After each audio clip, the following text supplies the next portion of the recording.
சிம்ம ராசிக்காரங்களே, இந்த வீடியோ உங்களுக்கே தற்செயலாக வந்ததுன்னு நினைக்காதீங்க. இப்போ நீங்கள் இந்த சிம்ம ராசி பலன் பார்க்குறீங்கன்னா அதுக்கு பின்னாடி ஒரு காரணம் இருக்குது. சமீப காலமாக மனசில் ஏதோ ஒரு குழப்பம் அல்லது எப்போ நல்ல மாற்றம் வரும்னு ஒரு கேள்வி இருந்தால் அந்த கேள்விக்கான பதிலை தேடி தான் இப்போ நீங்கள் இங்கே வந்திருக்கீங்க.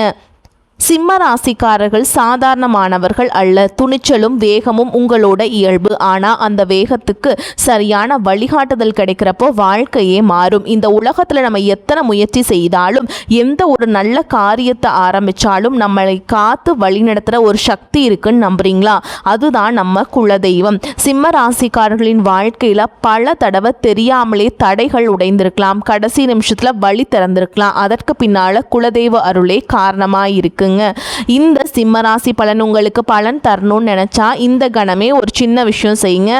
கமெண்ட் பாக்ஸில் உங்கள் குலதெய்வத்துடைய பெயரை எழுதுங்க. தெரியாதவங்க எனக்கு என் குலதெய்வம் தெரியாதுன்னு எழுதினாலும் போதும், மனசார எழுதுங்க. அந்த நம்பிக்கை தான் இந்த வீடியோவின் சக்தி. உங்கள் குலதெய்வத்தை மனசில் நினச்சிட்டு இப்போ இன்றைய சிம்மராசி பலன்களுக்குள்ள நுழையலாம் வாங்க. சிம்ம ராசி நேயர்களை, இனி வரக்கூடிய நாட்கள் உங்களுக்கு எப்படி இருக்க போகிறது என்பதை ஒவ்வொன்றாக விரிவாக கூறப்போகிறோம். உங்கள் வீட்டு வாசலில் மகிழ்ச்சி, பணம் மற்றும் புதிய வாய்ப்புகளின் திருவிழாவே நடக்கப் போகிறது. புதிய வாய்ப்புகளும் சாதனைகளும் உங்களை தேடி ஓடிவரும். ஏனெனில் கிரக நிலைகள் அப்படிப்பட்ட ஒரு அமைப்பை காட்டுகின்றன. ஆனால் சிரிக்கும் முகங்கள் எல்லாம் சொந்த முகங்கள் அல்ல என்பதை நினைவில் கொள்ளுங்கள். இந்த விஷயத்தில் விசேஷ கவனம் செலுத்துங்கள். இனி வரக்கூடிய நாட்களில் 5 பெரிய கிரகங்கள் தங்கள் மகா பெயர்ச்சியை மேற்கொள்ளப் போகின்றன. அதை பற்றிய தகவல்கள் வீடியோவில் அடுத்து வரும். நீங்கள் வீடியோவை இறுதி வரை பாருங்கள். ஏனெனில் உங்களின் ஒரு சிறிய தவறு பெரிய இழப்பை ஏற்படுத்தலாம். இந்த வீடியோவில் கிரகங்களின் அடிப்படையில் நீங்கள் என்ன செய்ய வேண்டும், எதை ஒருபோதும் செய்யக்கூடாது என்பதை ஒவ்வொன்றாக கூறியிருக்கிறோம். இந்த வீடியோவின் இறுதியில் ஒரு பரிகாரம் கூறப்பட்டுள்ளது. அது உங்கள் அதிர்ஷ்டத்தையே மாற்றக்கூடியது. எனவே வீடியோவை முழுமையாக பாருங்கள். எப்போதுமே ஒரு புதிய மாதம் தொடங்கும் போது நாம் மிகவும் உற்சாகமாக இருப்போம். இந்த மாதத்தில் நிச்சயம் ஏதேனும் பெரியதாக சாதித்து காட்டுவோம் என்ற ஆர்வத்தில் இருப்போம். ஆனால் மாதம் செல்ல செல்ல மாத இறுதியில் நமது உற்சாகம் அனைத்தும் வடிந்துவிடும். இப்போது கேள்வி என்னவென்றால், இனி ஜூனில் வரக்கூடிய நாட்களில் உங்கள் கனவுகள் நனவாகுமா அல்லது அதே போராட்டங்கள் தொடருமா? ஒரு பெரிய கணிப்பை கூறப் போகிறோம். 3 பெரிய சுப நிகழ்வுகள் மற்றும் 3 பெரிய அசுப நிகழ்வுகள். நற்செய்திகளை கேட்டதும் நீங்கள் மகிழ்ச்சியில் துள்ளி குதிப்பீர்கள். ஆனால் நாங்கள் கூறப்போகும் எச்சரிக்கைகளை நீங்கள் கவனமாக பின்பற்றினால் ஒரு பெரிய ஆபத்தை தவிர்க்கலாம். இன்றைய வீடியோ ஏதோ சாதாரணமாக உங்கள் கண்களுக்கு முன்னே வரவில்லை. இந்த வீடியோவை நீங்கள் இன்று பார்க்கிறீர்கள் என்றால் இனி வரக்கூடிய நாட்களில் ஒரு பெரிய மாற்றம் உங்களுக்காக காத்திருக்கிறது என்று அர்த்தம். நீங்கள் உங்கள் ஜாதகத்தை கணிக்க விரும்பினால் உடனே உங்கள் ஜாதகத்தை கொண்டு ஒரு ஜோதிட நிபுணரிடம் கணித்து கொள்ளுங்கள். ஏதாவது பிரச்சனைகள் தொடர்ந்து வந்துக்கிட்டே இருக்குது அப்படின்னா நீங்கள் போய் பார்த்துக்கலாங்க. ஏனெனில் நாங்கள் உங்களுக்கு பொதுவான பலன்களை வழங்குகிறோம். ஏனெனில் இதை விட சிறந்த வீடியோக்களை உங்கள் ராசிக்காக நீங்கள் காண முடியாதுங்க.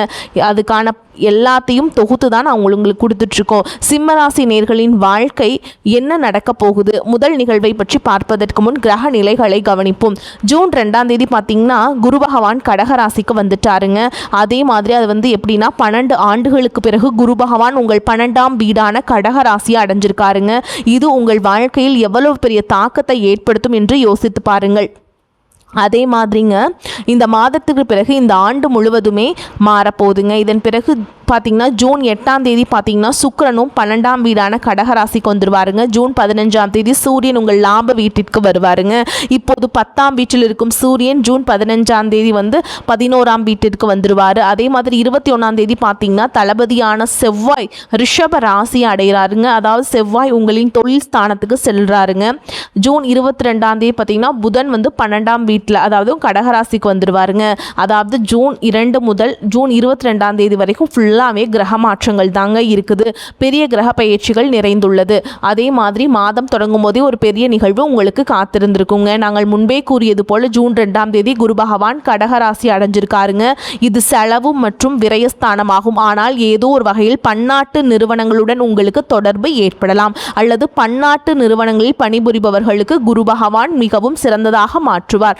நாங்கள் ஏன் இப்படி கூறுகிறோம் என்றால், குரு இங்கே வந்திருக்கிறது சுக்கிரனும் அங்கேயே அதே இடத்துக்கு வராருங்க.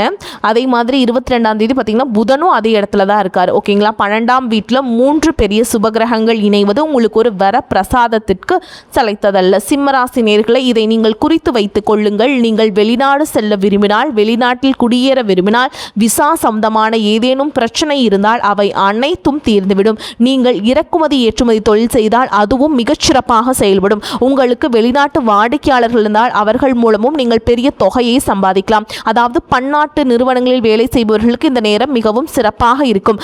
ஆனால் அதே நேரத்தில் உங்களுடன் நடக்க போகும் 2வது நிகழ்வு உங்களுக்கு இன்ப அதிர்ச்சியை கொடுக்கும். எங்கள் வார்த்தைகளை கவனமாக கேளுங்கள். கிரகங்களோட ராஜா அது யாருங்க? சூரிய பகவான். அவர் மிதுன ராசிக்குள்ள நுழைந்தவுடன், அதாவது லாப வீட்டிற்குள்ள சூரியன் வந்தவுடன் இந்த மாதத்தின் நடுப்பகுதியிலிருந்து உங்களின் பொற்காலம் தொடங்க போகுதுங்க. இதற்கு முழு உத்தரவாதம் அளிக்கிறோம். சூரிய பகவான் திடீரென பல புதிய வழிகளை திறப்பார். நீங்கள் எதை பற்றியும் கவலைப்பட வேண்டாம். ஏனெனில் சூரியன் உங்கள் ராசிநாதனான சூரியனுக்கு பிடித்தமான ராசி சிம்ம ராசியாகும். சூரியன் உங்கள் லாப வீட்டிற்கு வந்தவுடன் சிம்ம ராசினருக்கு பல வழிகளும் லாபத்தை கொடுப்பாருங்க. உதாரணமாக நீங்கள் அரசு சம்பந்தப்பட்ட வேலைகளை செய்கிறீர்கள் என்று வைத்துக்கொள்வோம். உங்களின் ஏதேனும் ஒப்பந்தம் தடையாக இருந்தால் இப்போது அந்த ஒப்பந்தம் கையெழுத்தாகலாம். சில செல்வாக்கு மிக்க மனிதர்களை நீங்கள் சந்திப்பீங்க. அவர்களை உங்களுடன் இணைக்கும் வேலையை சூரிய பகவான் செய்வார். நான் ஏன் இவர்களுடன் சுற்ற வேண்டும், எனக்கும் இவர்களுக்கும் என்ன தொடர்பு என்று நீங்களே நினைப்பீர்கள். ஆனால் அந்த தொடர்பு பிற்காலத்தில் வேலை மற்றும் வியாபாரத்தில் உங்களுக்கு ஒரு பெரிய லாபத்தை தரப்போதுங்க. உங்கள் ராசிநாதன் கிரகங்களின் ராஜாவானவர். அவரின் ஆற்றலை சாதாரணமாக நினைக்காதீங்க. காலப்போக்கில் அவர் ஒவ்வொன்றையும் சரியாக அமைத்து கொண்டிருக்கிறார். நீங்கள் ஒன்றை மட்டும் நினைவில் கொள்ளுங்கள், இறைவனின் சன்னதியில் தாமதம் ஆகலாம், ஆனால் நீதி மறுக்கப்படாது. சில சமயங்களில் அதிர்ஷ்டம் நமக்கு துணையாக இல்லையோ என்று தோன்றும். நான் செய்யும் வேலை கெட்டு போகிறது, நான் யாரிடம் பேசுகிறேனோ அவர்கள் என்னை விட்டு செல்கிறார்கள், என் அதிர்ஷ்டமே மோசம் என்று நினைப்பீர்கள். ஆனால் ஒரு விஷயத்தை நினைவில் கொள்ளுங்கள், சூரியன் உதிப்பதற்கு சற்று முன்பு இருள் சற்று அதிகமாகவே இருக்கும். உங்கள் வாழ்க்கையிலும் மகிழ்ச்சியான சூரியன் உதிக்கப் போகிறது. அதனால்தான் இப்பொழுது இருள் அதிகமாக தோன்றுகிறது. இப்போது உங்களை அலட்சியப்படுத்துபவர்கள் நாளை உங்களின் வெற்றிக்கு உதாரணம் கூறுவார்கள்.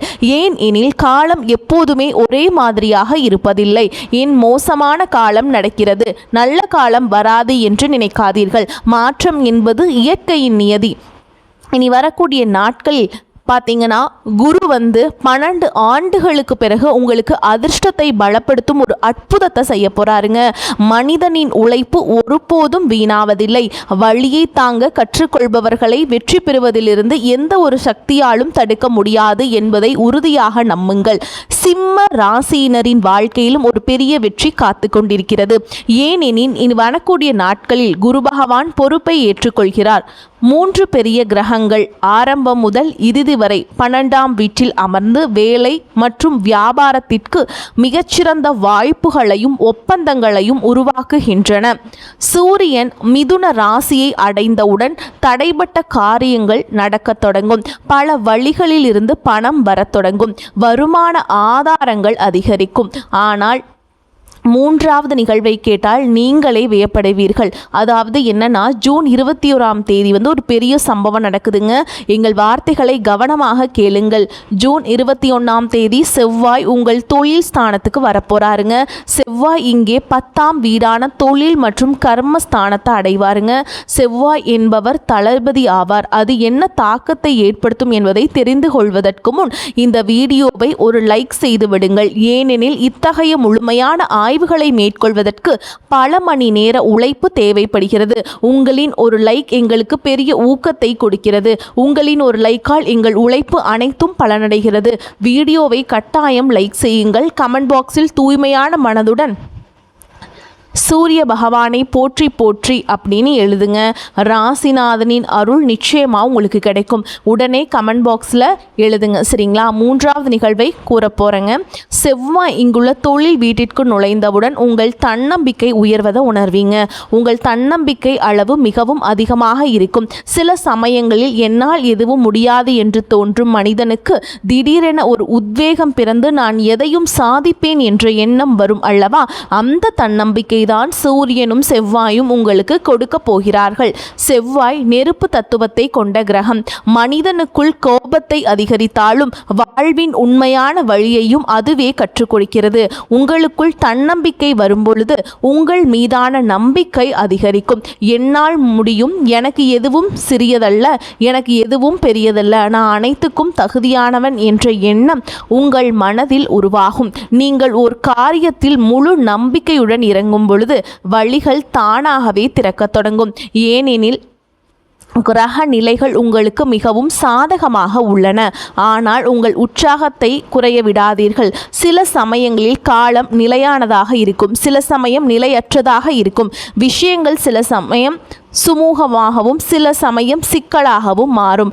ஆனால் ஒன்றை மற்றும் நிச்சயம், இறைவனின் சன்னதியில் தாமதம் ஆகலாம், ஆனால் நீதி மறுக்கப்படாது. கடந்த 5-6 மாதங்களாக நடந்து வரும் போராட்டம் இப்போது முடிவுக்கு வரப்போகிறது. அதாவது உங்கள் வீட்டு வாசலில் மகிழ்ச்சி, பணம் மற்றும் புதிய வாய்ப்புகளின் திருவிழா நடக்கப் போகும் நாட்கள் வந்துவிட்டது. எனவே தன்னம்பிக்கை உயர்ந்த நிலையில் இருக்கும். அதோடு செவ்வாய் 10ஆம் வீட்டில் அமர்ந்து உங்களின் தலைமை பண்பை அதிகரிப்பார். உங்களுக்குள் ஒரு தலைமைத்துவ ஆற்றலை உருவாக்குவார். நீங்கள் ஒரு தலைவனைப் போல செயல்படுவீர்கள். செவ்வாய் உங்களின் நிர்வாக திறனை மிகச் சிறப்பானதாக மாற்றுவார். காவல்துறை, இராணுவம், நிர்வாகம், தகவல் தொழில்நுட்பம் மற்றும் பொறியியல் துறையில் இருப்பவர்களுக்கு இது மிகச்சிறந்த காலமாகும். ஏனெனில் செவ்வாய் அவர்களுக்கு பெரிய ஆதரவை வழங்குவார். இதுவரை நற்செய்திகளை பற்றி கூறினோம், ஆனால் நம்ம என்னென்ன தவறுகளை செய்யக்கூடாது என்பதையும் தெரிந்து கொள்வது அவசியம். உங்களின் ஒரு சிறிய தவறு எல்லாவற்றையும் கெடுத்துவிடலாம். நீங்கள் தவிர்க்க வேண்டிய அந்த தவறு என்னவென்று கவனமாக கேளுங்கள். நீங்கள் வீடியோவை இதுவரை பார்த்திருக்கிறீர்கள் என்றால் இறைவனின் விசேஷ அருள் உங்கள் மீது உள்ளது என்று இறைவன் உங்களுக்கு ஏதோ கூற விரும்புகிறார் என்றும் அர்த்தம். நீங்கள் புரிந்து கொள்ள வேண்டும் என்பதற்காகவே இதுவரை வீடியோவை இழந்திருக்கிறீர்கள். வீடியோவின் அடுத்த முக்கியமான பகுதி தொடங்க போகிறது. மனிதன் என்பவன் தவறுகளின் உருவமே தவிர தவறே செய்யாத மனிதன் என்று யாருமில்லை. ஆனால் தவறு செய்த பிறகும் அதே தவறை மீண்டும் செய்பவன் முட்டாள் எனப்படுவான். இனி வரக்கூடிய நாட்களில் நீங்கள் செய்யக்கூடாத தவறுகளை தெரிந்து கொள்ள உங்களுக்கு ஒரு வாய்ப்பு கிடைத்துள்ளது.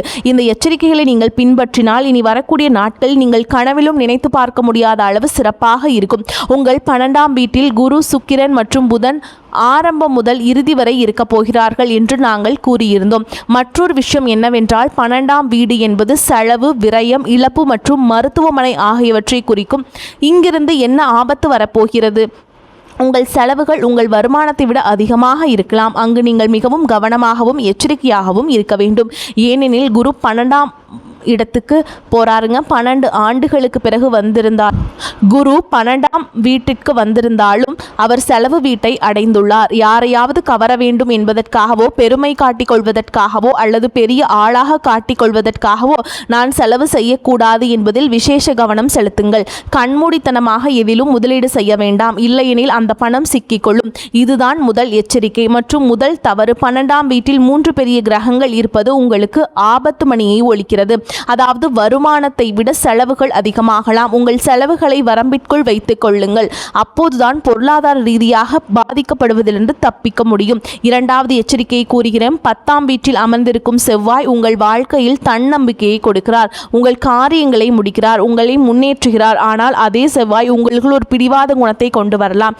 நான் தான் சரி, நான் சொல்வதுதான் சரி, எனக்கு எதிராக பேச நீ யார், என்னிடம் இப்படி பேச உனக்கு எவ்வளவு தைரியம் என்பது போன்ற அதீத தன்னம்பிக்கை மற்றும் அகந்தைய செவ்வாய் இங்கு வரும்போது கொண்டு வரலாம். நீங்கள் சற்று எச்சரிக்கையாக இருக்க வேண்டும்.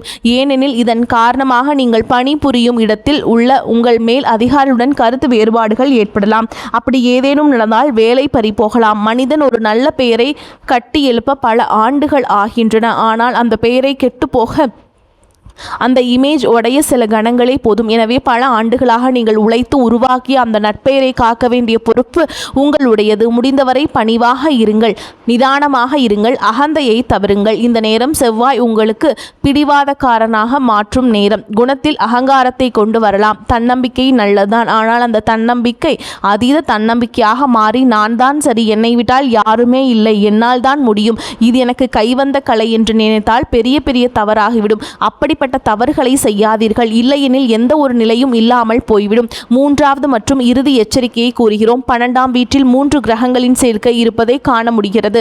உங்களுக்கு தூக்கமின்மை பிரச்சனை வரலாம். திடீரென உங்களுக்கு தூங்குவதில் சிரமம் இருப்பதாக உணர்வீர்கள். ஏனெனில் இங்கிருந்து உங்களின் தூக்கம் பாதிக்கப்படுகிறது. அத்துடன் தேவையற்ற மன அழுத்தம். சிலர் தங்கள் வாழ்க்கையில் எந்த பிரச்சனையும் இல்லை என்றாலும் பிரச்சனைகளை தேடி சென்று மன அழுத்தத்தை ஏற்படுத்திக் கொள்வார்கள். அவன் என்னை ஏன் அப்படி சொன்னான், நான் கடைக்கு சென்றேன், எனக்கு ஏன் இப்படி நடந்தது, அவன் என்னை பற்றி ஏன் அப்படி பேசினான் என்று பல விஷயங்களை நினைத்து வீண் கவலை கொள்வார்கள். உங்களுக்கு அப்படி நடக்கலாம்.